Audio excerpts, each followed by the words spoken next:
Olá, pessoal. Então, hoje eu estou gravando mais uma aula Neurociências Descomplicada. Vamos ver se vocês vão gostar. O tema da aula de hoje é continuação sobre o sistema somatosensorial ou sensorial somático. Então, eu vou falar um pouquinho sobre como é o processamento da dor, das informações de dor e temperatura.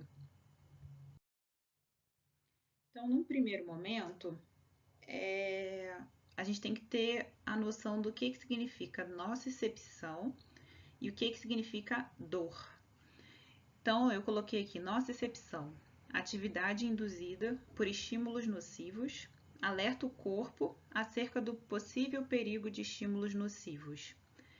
Então, a nocicepção é uma propriedade do sistema nervoso, onde existem neurônios que eles vão conseguir perceber determinados estímulos que podem ser nocivos. Nesse desenho aí, ilustrando que eu coloquei do lado, tem um neurônio, tem uma fogueira, e a fogueira, o calor em excesso é um estímulo nociceptivo, então esse neurônio ele consegue perceber isso.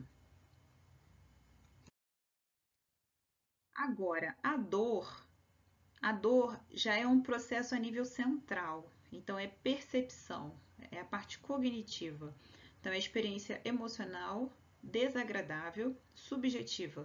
Então por isso que às vezes uma pessoa pode sentir mais dor do que a outra em relação a um estímulo, porque a dor ela não depende do que está causando a dor, que seria o estímulo nociceptivo.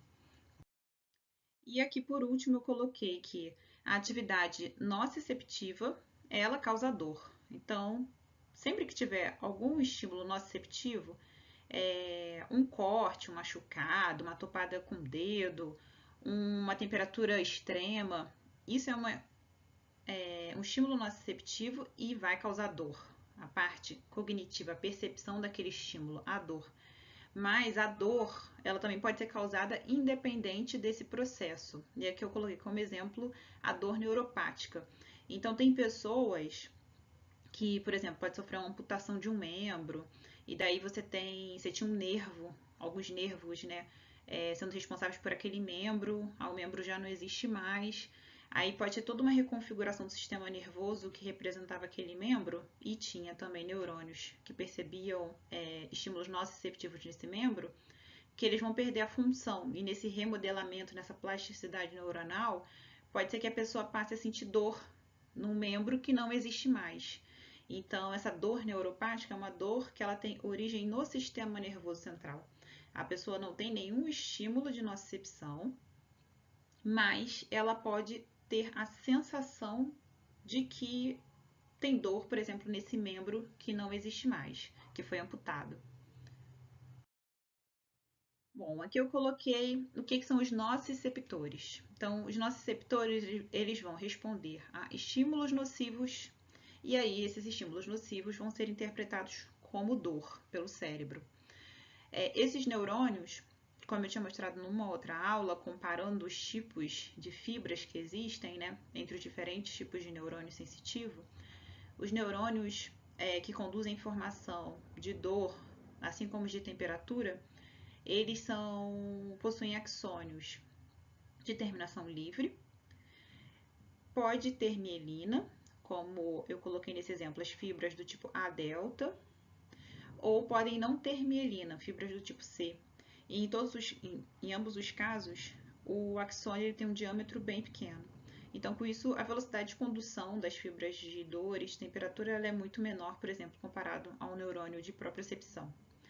E aí, em relação à nocicepção, esse estímulo, que no final das contas vai ser interpretado como dor, ele pode ser tanto mecânico, térmico, ou a gente também tem o neurônio polimodal, que ele percebe tanto estímulos mecânicos, quanto térmicos, quanto também químicos. E aí a gente vai ter nessas variantes as fibras do tipo A delta ou C transportando um ou outro tipo de informação, ou as três juntas, no caso do neurônio polimodal. Bem, os termorreceptores, como o próprio nome diz também, são neurônios que vão ser especializado em perceber alterações da temperatura do ambiente. Tá? Aqui eu coloquei uma charge, né, um desenho ilustrando calor e frio. Então, esses neurônios, eles auxiliam na percepção da temperatura do ambiente, como está nesse exemplo, mas também se eu encostar numa superfície, eu encostar, sei lá, uma garrafa cheia de água gelada, eu vou perceber que aquela água está gelada pelos termorreceptores que eu vou ter na minha mão. Mas eu tinha falado no slide anterior que os neurônios de nocicepção também percebem temperatura. Mas então, na verdade, esses termorreceptores e nociceptores, a questão da percepção da temperatura vai depender de quão extrema ou mediana é essa temperatura, porque ela pode causar uma lesão nos tecidos se eu estiver exposto a uma temperatura muito alta. Por exemplo, se eu encostar minha mão no fogo, é uma temperatura extrema, então isso vai ativar a nocicepção e eu vou sentir dor. Agora, se eu colocar a minha mão numa bacia de água morna, 37 graus, por exemplo, vou dar uma madeira para o bebê, eu vou colocar minha mão ali para sentir a temperatura da água. É uma temperatura mediana, é morninha, eu vou sentir a temperatura, mas eu não vou sentir dor ao colocar a mão. Então, tem esse balanço entre, dependendo da temperatura, se é muito fria, muito quente ou mediana, eu vou ter ativação de termorreceptores ou de nociceptores. Bom, e aqui eu coloquei algumas curiosidades. Por que a pimenta queima? Por que a pimenta ela arde? Parece que a língua está pegando fogo, dependendo da quantidade de pimenta e do tipo de pimenta que a gente come também, né? Que cada pimenta tem um teor de ardência. Mas por que a pimenta, se você consumir ela na temperatura ambiente, parece que a língua está queimando? E aqui eu coloquei um outro exemplo. Para quem já fez esporte, se lesionou, passou um gelol para aliviar uma dor muscular, ou usou essas fitas de salompas, elas são à base de mentol. E por que nesse caso, diferente da pimenta, a gente tem uma sensação de que aquilo ali está geladinho? Por que o gelol e os salompas, eles dão essa sensação de que a temperatura está mais baixa? Aqui eu coloquei um terceiro exemplo. Por que a Bala House refresca? Assim como também tem algumas pastas de dentes que a gente escova o dente e depois tem aquela sensação de frescor na boca. Por que tem essa sensação de geladinho se a bala em si ela não está gelada? Então eu coloquei aqui para vocês que o que acontece nessas situações. Para a gente perceber temperatura, calor, frio, temperaturas amenas, temperaturas extremas, o neurônio ele vai possuir canais iônicos que vão perceber mudanças de temperatura no ambiente.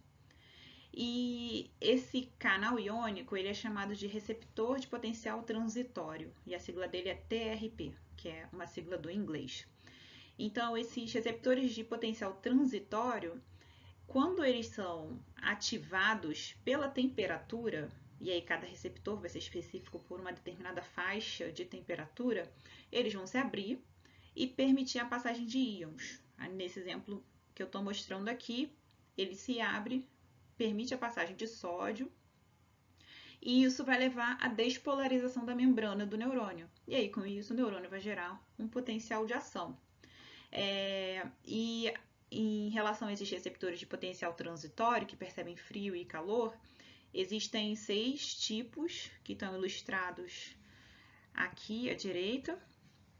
E eles vão ter o nome de TRP e mais uma letra que representa o subtipo que ele é. Então, canônico é C, receptor do tipo vaniloide é V e assim por diante. E à esquerda, vocês podem ver que tem inúmeros subtipos de receptores. Alguns se sabe melhor como que eles funcionam, outros ainda estão em estudo. E aqui nessa imagem, ela está ilustrando alguns receptores que já são mais conhecidos. Então, nessa linha aqui que eu estou indicando, tem a faixa de temperatura. Então, ela está indo desde menos 10 graus, então uma temperatura bem baixa, aqui é 60 graus Celsius.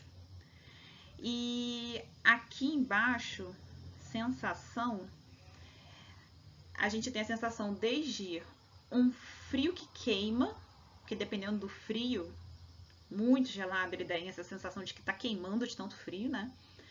Um calor excessivo que queima. E aí, nesses dois extremos, a gente tem nociceptores, que é o que eu comentei anteriormente. Então, se a gente tem temperaturas extremas, a gente vai ter esses receptores de potencial transitório, que percebem temperatura, mas extremas, então é um estímulo nociceptivo. Mas aqui em faixas mais medianas de temperatura, vamos colocar aqui de 20 graus até uns 40 graus. Aí a gente já tem alguns receptores também de calor e de frio, mas que ou é indiferente, ou a gente sente que está frio, ou sente que está calor, mas não chegam a ser estímulos extremos como os outros dois, as duas extremidades aqui que eu coloquei de frio e calor que chegam a queimar. Então aí a gente tem, por exemplo, para sentir temperatura do ambiente, tem o receptor de potencial transitório do tipo M8, do tipo Vaniloide 4, mas no M8, por exemplo, ele percebe tanto, aqui está como receptores de calor no azul, quanto também temperaturas bem extremas que chegam a lesionar os tecidos, se for o caso, né? Se a gente colocar a mão numa água extremamente gelada, que pode chegar a lesionar. Então ele também vai servir aqui como um nociceptor, né? Vamos dizer assim, ele também capta essa faixa. E aí, voltando à pimenta, a explicação dela. O que acontece com a pimenta? Por que a gente sente que está quente quando come uma pimenta? A pimenta ela tem uma substância chamada capsaicina, que aí aqui em B tem a estrutura química dessa molécula. E a capsaicina ela é capaz de se ligar a esse receptor de potencial transitório. Então, nessa imagem da direita, está ilustrando aqui que ela se liga ao receptor, aí ele fica ativado e tem a passagem de íons, e com isso o neurônio despolariza. Então, a substância em si, ela não queima, a pimenta, ela não queima. Só que ela tem essa substância que é a capsaicina, que ela consegue ativar um canal de um receptor que esse receptor, se ele é ativado, esse neurônio, a mensagem que o cérebro recebe é que aumentou a temperatura. Então, por isso que a gente tem essa sensação de que está queimando, porque um receptor de temperatura está sendo ativado pela capsaicina. Bom, e agora falar um pouquinho sobre as vias que vão transportar a informação de dor e temperatura. Aqui nessa ilustração eu coloquei uma imagem aqui da pessoa que bateu com o pé, não sei, ela está sentindo uma dor ali no pé. Então, no local da lesão em 1, a gente vai ter aquelas fibras, na imagem não dá para ler direito, mas está escrito aqui, bem pequeno, que existem fibras do tipo C ou do tipo A delta, que são os neurônios, né, o axônio desses neurônios sensitivos, que vão estar nesse local e vão perceber que alguma coisa aconteceu ali. Aí um nervo espinal responsável por essa região do pé vai levar a informação em direção à medula espinal. E uma característica aqui importante dessa informação da dor que entra na medula espinal, se a gente for olhar aqui no número 2, assim que essa informação entra na medula, ela já vai decussar, ela muda de lado, que é diferente do que eu comentei sobre a via da coluna dorsal, lemínisco medial, informação de tato, propriocepção, que são informações que elas entram na medula, ascendem pelo mesmo lado, ipsilateral, e elas vão decussar somente lá em cima do tronco encefálico. Aqui não. A informação de dor e temperatura, ela entra na medula, já decussa, e daí ela ascende. Aí ela vai ascender, passar pelo tronco encefálico aqui em 3, vai chegar lá no tálamo, vai fazer sinapse no tálamo e depois essa informação vai chegar no córtex cerebral.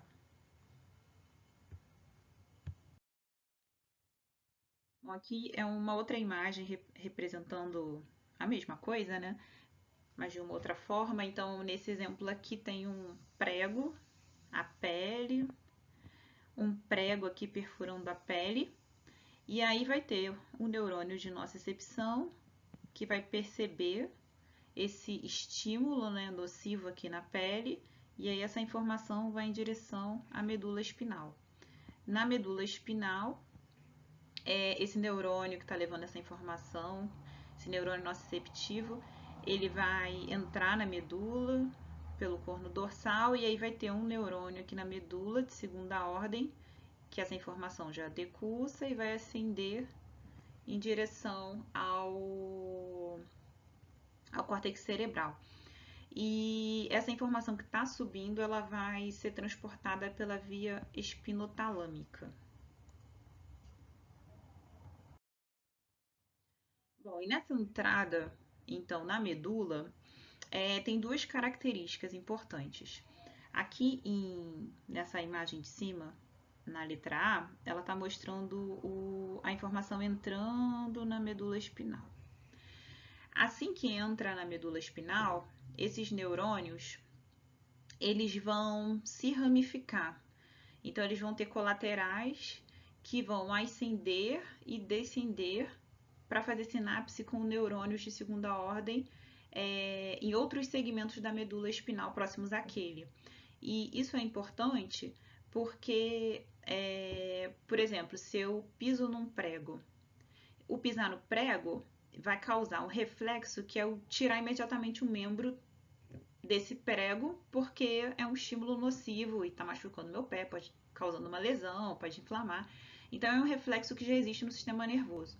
Para eu retirar esse membro do contato desse prego que eu acabei de pisar, eu preciso mobilizar um membro inteiro. Então são vários grupamentos musculares e os neurônios motores que comandam minha perna direita, por exemplo, inteira, eles vão estar, esses neurônios motores, eles não estarão localizados em um único segmento da medula espinal. Vão estar localizados em um determinado conjunto de segmentos próximos. Então, por isso que nesse primeiro momento, eu coloquei aqui medula espinal, substância branca. Então, ao entrar na medula, essas fibras desses neurônios sensitivos vão se ramificar em colaterais ascendentes e descendentes, formando esse trato dorsolateral de Lisser, antes de penetrar na substância cinzenta. Bom, aí num segundo momento, esses neurônios, eles também vão levar essa informação, ela tem que subir, né, em direção ao córtex cerebral, porque no chegar no córtex cerebral é que a gente tem a consciência de que algo está lesionando o pé, por exemplo, prego no pé. Então, essa informação tem que chegar lá em cima para eu ter essa consciência. E aí, nisso, a gente tem as fibras, esse início da substância cinzenta, ela é dividida em lâminas. Então, tem 6 lâminas, que estão aqui descritos em números romanos. E as fibras do tipo C e do tipo A delta, elas vão fazer sinapse com neurônios que estão localizados em regiões específicas dessas lâminas. Então, na substância cinzenta, essas lâminas aqui, esse conjunto é chamado de substância gelatinosa. E aí as fibras do tipo A delta vão fazer sinapse nas lâminas Rexid 1 e 5, que está indicado aqui e aqui. E as fibras do tipo C, elas fazem sinapse nas lâminas 1 e 2, que é esse neurônio que está em azul representado aqui. Bom, e aí uma vez, o slide anterior eu estava falando do que acontece aqui, e aí uma vez que a informação sensitiva adentrou a medula espinal, se ramificou nos segmentos adjacentes aonde entrou, fez sinapse com o neurônio de segunda ordem na raiz dorsal, a informação vai decussar e vai ascender. Aí essa via de ascensão, ela é chamada de via espinotalâmica. Então, as vias geralmente têm o nome da onde está vindo a informação para onde ela está indo. Então, a informação que está vindo da medula espinal em direção ao tálamo. E se está subindo, é porque ela está saindo da medula espinal e ascendendo, então é uma informação sensitiva. E via anterolateral é um outro nome que recebe também porque esses neurônios, os axônios, né, que vão estar ascendendo, eles passam por essa região aqui da medula espinal, que, se for lembrar, o nome das colunas, a gente tem coluna anterior, aí tem a coluna lateral e a coluna posterior ou dorsal da medula espinal. Então, essa informação está passando anterolateral, ela não é nem tão anterior, nem tão lateral. E aí ela vai receber o nome de via também anterolateral. E aí, deixa eu apagar isso aqui que está confuso. E aí, então, essa informação ela vai ascender, passar aqui lateralmente no bulbo, vai fazer sinapse no tálamo, e aí no tálamo vai ter um outro neurônio que vai retransmitir essa informação em direção ao córtex somatosensorial. E da mesma forma como eu mostrei na aula de tato propriocepção, tem o córtex somatosensorial primário que vai receber informação, e depois essa informação ela vai ser retransmitida para o córtex somatosensorial secundário. Bom, e aí com quem esses neurônios eles vão se comunicar lá no córtex cerebral? Existem dois caminhos pensando em o que o cérebro vai fazer com essa informação, né? Então vai ter uma primeira via que está aqui à esquerda, onde a informação vai passar pelo tálamo e depois vai chegar no córtex somatosensorial. E aqui está dizendo que são aspectos sensório-discriminativos. Então, o cérebro, através desse caminho, ele vai saber onde a dor, onde esse estímulo nociceptivo, ele foi captado. Então, é na mão, é no cotovelo, é no ombro, é nas costas, da onde está vindo essa informação, a intensidade, se é muito forte, muito fraco, a qualidade desse estímulo, se é algo mais agudo, se é uma lesão extensa. Então, todas essas características dessa informação nociceptiva que está chegando, essa via, o córtex somatosensorial primário e secundário vai processar. Nesse outro caminho aqui da direita, a gente vai ter aspectos relacionados ao prazer, na verdade o desprazer, né? Porque dor, ela não é prazerosa, medo, ansiedade, ativação neurovegetativa, ou seja, ativação do sistema motor visceral, taquicardia, aumento da frequência cardíaca, dilatação de pupila, seja o que for relacionado àquele estímulo nocivo ali que está sendo percebido pelo sistema nervoso. E aí a gente vai ter várias estruturas relacionadas. E nesse caso, a gente está falando de aspectos afetivo-motivacionais desse estímulo nociceptivo que está sendo percebido. E aí, várias regiões relacionadas com a formação reticular, colículo superior, regiões do mesencéfalo, substância cinzenta periaquedutal no mesencéfalo, hipotálamo, amígdala. E a amígdala, por exemplo, é uma região do cérebro que ela guarda a informação, uma região encefálica que ela guarda a informação relacionada a medo. Então, estímulos nociceptivos, a dor, dependendo do estímulo, essa informação é armazenada na amígdala e num segundo momento, a gente, com essa memória, o sistema nervoso pode fazer com que a gente evite passar por uma determinada situação, porque no final das contas ela vai gerar dor e vai ser ruim. Então, por isso está aqui aspectos afetivos motivacionais. Também motivacionais no sentido de que se eu vou fazer ou não determinada coisa é porque causa medo, dor, ansiedade, dependendo do estímulo nociceptivo. Bom, e aqui eu vou falar um pouquinho sobre a percepção da dor, que já é lá a nível cortical. Nesse exemplo eu coloquei uma pessoa que deu uma topada com um dedão numa pedra. Quais sensações experimentamos quando batemos com o dedo do pé em algo? Aqui eu coloquei uma charge representando um pouco isso. Aí tem uma pessoa, eita, aí tá escutando alguém gritar, ai, nossa, o que aconteceu com você? Aí, escorregou, caiu da escada, te chutaram. Tipo, alguma coisa grave aconteceu para você estar gritando tanto? Aí a pessoa fala, não, não, não, não. Eu bati com o dedinho do pé. Bom, eu acho que muita gente já experimentou bater com o dedo do pé em algum lugar. e é uma sensação que dói muito, dói demais. Como eu coloquei nesse slide, né, a questão do bater com o dedo do pé, é uma sensação que dói muito, muito quando você bate com o dedo do pé, assim que você bate, mas passa um tempinho, ainda dói, mas dói diferente, não é aquela mesma dor de quando você acabou de bater com o dedo do pé. Então, nesse slide eu coloquei para ilustrar que existe dois tipos de dor.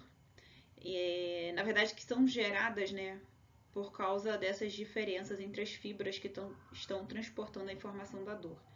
Então, as fibras do tipo A delta, elas vão transportar um pouquinho mais rápido essa informação nociceptiva. Acabei de bater com o dedo, elas levam essa informação mais rápido do que as fibras do tipo C. Então, nesse primeiro momento, tem uma dor aguda, mais forte, rápida, sensação de formigamento. E aí, um pouco depois, elas param de levar essa informação. E aí, a informação que vai durar por mais tempo é que é transportada pelas fibras do tipo C. Então, a informação de dor duradoura, mas ela não é tão intensa quanto essa primeira dor, mais difusa, às vezes uma sensação de queimação, dependendo do estímulo. Então, a intensidade nessa imagem que está posta aqui, intensidade subjetiva da dor. Então, essa fibra do tipo A delta, vocês veem que ela é pontuda para cima, esse gráfico, né? Tem um pico aqui rápido e mais alto e depois passa. E aí na segunda dor, ela surge, ela fica um tempo, mas não chega a ser tão alta comparando essa primeira dor aqui. Mas a gente está sentindo aquela dor, ela persiste por um tempo até que essa dor ela desapareça, dependendo do estímulo, é claro. E aqui eu coloquei um outro questionamento, né? Por que ao bater o pé em algo, a gente segura com a mão? E que sensação isso traz? Acredito que vocês vão concordar comigo que quando a gente bate com o pé em alguma coisa, a gente automaticamente acaba segurando. E esse segurar parece que traz uma sensação de alívio, né? Não? Aí a gente segura e aí parece que por milagre aquela dor ela vai ficando um pouco menos intensa e ela passa. E isso não é uma impressão, isso tem uma base de circuito dos neurônios que fundamenta de fato esse efeito de segurar o pé e a dor ela atenuar. Então, o que acontece nessa situação? Essa imagem está mostrando que aqui a gente tem o corno dorsal da medula ilustrado aqui, substância cinzenta, né? Deixa eu apagar isso aqui. E aí, a gente bateu com o pé, a fibra de dor tá levando essa informação. Aí essa informação vai entrar e vai subir em direção ao cérebro. E aí lá no encéfalo, né, a gente vai ter essa percepção da dor, do que aconteceu no pé. Quando a gente segura o pé, o que acontece? Os neurônios de tato, eles vão perceber que a gente segurou o pé com força e eles vão mandar informação também em direção à medula espinal pelo mesmo nervo. E essa informação, que entra, ela vai subir também em direção ao encéfalo, para essa percepção de que a gente está segurando o pé. Esse neurônio de tato, ele, além de levar informação em direção ao cérebro, ele também possui colaterais que vão estimular um interneurônio que atua de forma a inibir a comunicação entre o neurônio de nocicepção de primeira ordem com o de segunda ordem. Então, aqui, onde eu estou apontando, ele vai bloquear essa sinapse. Eu coloquei aqui na imagem tem esse negativo aqui do interneurônio, porque esse circuito já existe na medula. Então, quando eu tenho a informação para subir, deixa eu apagar o meu desenho, que ele já está bem bagunçado. Vamos lá. Pronto. Eu tenho a informação de dor, que ela tem para passar, o neurônio de primeira ordem precisa se comunicar com o neurônio de segunda ordem. E aí, quando a gente segura o pé, o neurônio de tato, ele vai mandar essa informação para o cérebro, claro, de que eu segurei o meu pé, mas ele também tem o poder aqui de ativar o interneurônio, que é um interneurônio inibitório dessa sinapse. Então, por mais que tenha informação de dor que queira passar por aqui, parte dela não consegue ascender. Então, a gente tem um certo alívio, porque nem toda a informação da dor que estava subindo, ela consegue continuar subindo em direção ao cérebro. Bom, e aqui eu coloquei uma outra situação de percepção de dor, que é a hiperalgesia. Acredito que vocês já devem ter passado por isso. Aqui eu coloquei nesse exemplo uma pessoa branquinha que pegou muito sol, não deve ter utilizado protetor solar, e aí teve queimaduras, a pele está toda rosa. E aí, se eu pego nessa situação, se a pessoa ela encosta, uma simples roupa que encosta no corpo, ela gera uma sensação dolorosa. Só que a roupa normalmente ela não causaria dor, mas nesse caso, devido à queimadura, é, uma, é um estímulo de tato que no final das contas vai gerar dor. Aqui eu coloquei uma segunda situação onde o menino aqui, não sei se é um menino, né, porque só tem a foto do joelho, desculpa, mas nessa imagem vamos dizer que é um menino que se ralou todo, caiu de joelho, se machucou, ralou. E aí, nessa lesão, vocês acham que se colocar o dedo dentro da ferida vai doer? Acredito que doa, né? Agora, se colocar o dedo próximo à ferida, coloca o dedo onde não está machucado, por exemplo, aqui. Colocou o dedo aqui, mas não tá em cima do machucado. Se apertar ali, vai doer? Também dói, né? Bom, então, o que é a hiperalgesia? Então, na hiperalgesia, a gente tem maior sensibilidade à dor em tecidos já lesionados ou inflamados. Então, no caso da pele que foi queimada por exposição ao sol, um simples estímulo tátil já pode causar uma sensação de dor. E no caso da lesão que eu mostrei, essa imagem aqui, ela está ilustrando também a lesão aqui no meio, a lesão no meio, e a área ao redor, que é a pele que está intacta, mas que está próxima à lesão. Então, aí a gente tem uma hiperalgesia, um excesso de dor, maior sensibilidade à dor, tanto no tecido que está lesionado em si, que é a hiperalgesia primária, quanto no tecido ao redor da lesão que não está lesionado, que é a hiperalgesia secundária. E aí, como que isso acontece, né? Quais os mecanismos para que isso aconteça? Então, existe tanto uma sensibilização dos neurônios na região onde teve aquela lesão, quanto também a nível central, ou seja, na medula,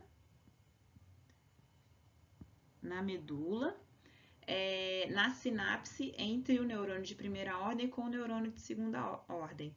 Então, no local da lesão, aqui nesse exemplo tem um prego que perfura o dedo, nessa perfuração acaba tendo liberação de diversas substâncias aqui, bradicinina, serotonina, prostaglandina, histamina, aqui ilustrando o mastócito liberando histamina.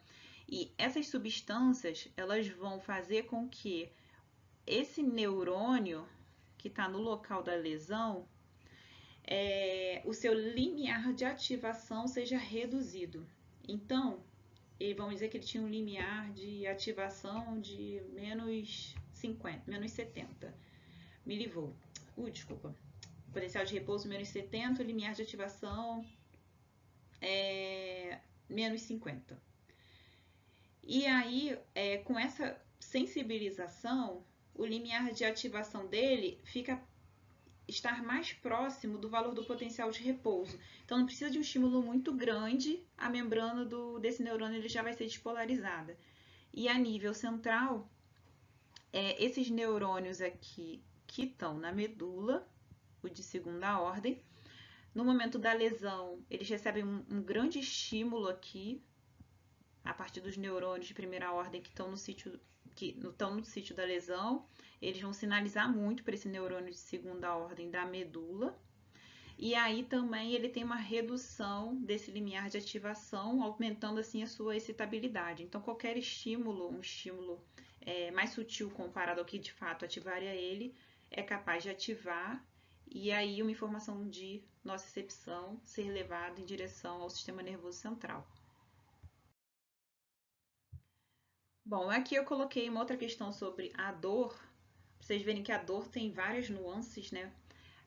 Existe também uma regulação descendente da dor. Então, dependendo da situação, a pessoa ela pode sentir mais ou menos dor, que vai por aquele caminho que eu falei mais lá no início da aula, né? Também da questão que a dor ela é subjetiva, né? Então, às vezes, o mesmo estímulo para duas pessoas, elas podem perceber isso de forma muito diferente, sentir mais ou menos dor ao mesmo estímulo. Ou também, dependendo do dia, uma coisa que normalmente, sei lá, eu não sentiria tanta dor, pode ser que num outro dia eu esteja com outro humor, uma outra sensibilidade, etc. E aquilo pode ser super doloroso, quando na verdade não seria. Então, essas fotos que eu coloquei é porque tem muitos relatos de que na guerra, na trincheira, Primeira Guerra, Segunda Guerra Mundial, e tem relatos de que as pessoas, elas caem uma granada, levavam um tiro e a pessoa caminhava ou se arrastava no chão e ela nem percebia que tinha levado um tiro, nem percebia que estava sem um pedaço do pé, sem um pedaço da perna por causa de uma granada. Porque naquele contexto de guerra, o foco em ver o inimigo, em se defender, acaba que todo esse contexto estressante, a pessoa, o sistema nervoso está focado nessa situação e não percebe, quer dizer, na verdade, ele não te deixa perceber que algo aconteceu no seu corpo. Eu coloquei um exemplo aqui que talvez seja um pouco mais fácil de entender, que é um caso aqui de lesão no futebol. É muito comum, as pessoas foi lá, jogou uma pelada, futebol, se machucou, mas só percebe que machucou depois que saiu e terminou o jogo. Então, aqui a pessoa fala, não, tava com o corpo quente, eu não senti. Na verdade, a pessoa estava jogando futebol, teve alguma situação ali de embate e isso causou uma lesão.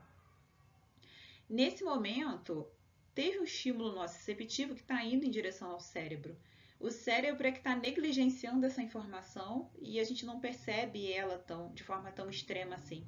Porque a pessoa está ali jogando, ou se divertindo, ou está num torneio, ela está focada em jogar, analisar as situações, pegar a bola, fazer gol. Mas quando ela sai desse momento de foco, acaba o jogo, o sistema nervoso ele perdeu esse foco e aí ele, vamos dizer assim, ele deixa você perceber que tem alguma coisa acontecendo com o seu corpo. Então, isso é uma regulação que vem de cima para baixo. No momento que tem alguma informação de dor que sobe, o sistema nervoso ele também consegue inibir a sua subida.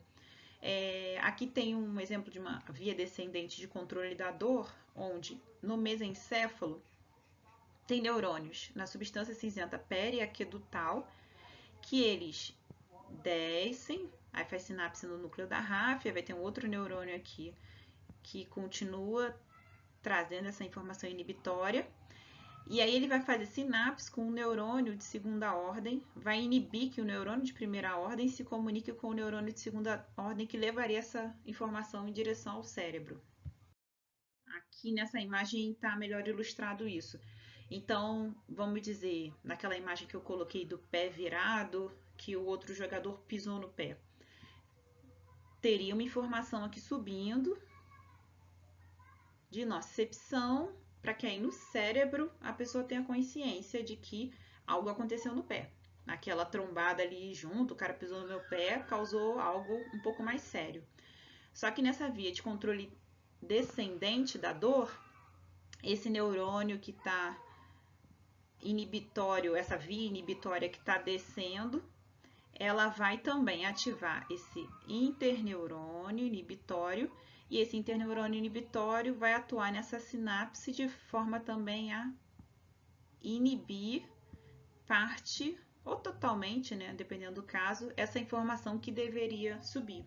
Que é o mesmo caso que eu comentei quando a gente bate com o pé e segura o pé para aliviar a dor. Só que aí no caso, quem está atuando aqui, ativando esse interneurônio, era aquele neurônio de tato que está entrando aqui na medula junto com o de dor e ativando esse interneurônio. Nesse caso aqui da regulação descendente, vem lá da substância cinzenta periaquedutal do mesencéfalo uma informação descendo para daí ativar o interneurônio para que ele iniba essa sinapse e a informação não consiga subir de dor.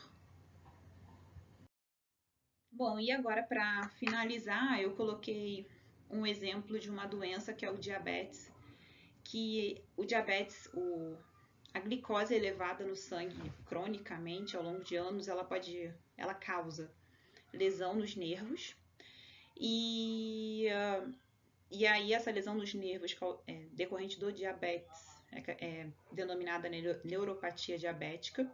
E o que ela tem a ver com o pé diabético? Nessas imagens são exemplos de pé diabético, onde a pessoa com diabetes, quando ela não trata, fica com essa glicose, com a glicose acima do nível que seria considerado normal por muito tempo, anos e anos.